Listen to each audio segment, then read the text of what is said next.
റാന്നിയിൽ നിന്നും കോന്നിയിലേക്കാണ് ഇന്നത്തെ നമ്മുടെ യാത്ര. പ്രിയപ്പെട്ട കൂട്ടുകാരി ദീപയുടെ വീട്ടിലേക്കാണ് ഇന്ന് നമ്മൾ പോകുന്നത്.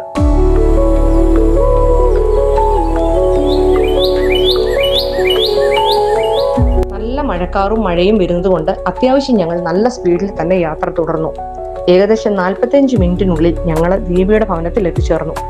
പ്രിയപ്പെട്ട കൂട്ടുകാരി ടീനുവിനോടൊപ്പം അല്പസമയം ഞങ്ങൾ ചിലവഴിച്ചു. അതിനുശേഷം കൂട്ടുപാറയിലുള്ള മാമൂട്ടിൽ എസ്റ്റേറ്റിൽ ദീപയുടെ വീട്ടിൽ എത്തിച്ചേർന്നു. ഞങ്ങൾ അവിടെ ചെന്ന സമയത്ത് പെയ്യാൻ കാത്തു നിന്നതുപോലെ ഒരു നല്ല മഴയും പെയ്തു.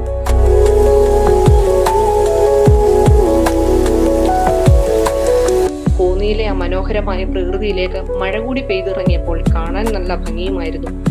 കാടിനോട് ചേർന്നുള്ള സ്ഥലമായതുകൊണ്ട് ഇവിടെ മൃഗങ്ങളുടെ ശല്യം കുറച്ച് കൂടുതലാണ്. അവിടെ അപ്പ എയർഗണ്ണൊക്കെ കരുതി വെച്ചിട്ടുണ്ട് കേട്ടോ.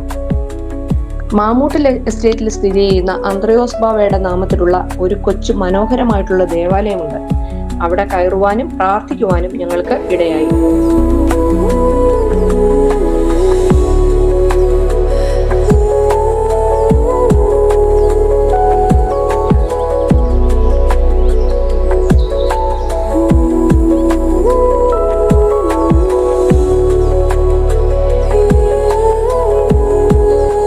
പള്ളിയിൽ നിന്നിറങ്ങി അടുത്തുള്ള അതിമനോഹരമായ കാഴ്ചകൾ കണ്ട് അവിടെ നിന്നും ഞങ്ങൾ യാത്ര തിരിച്ചു.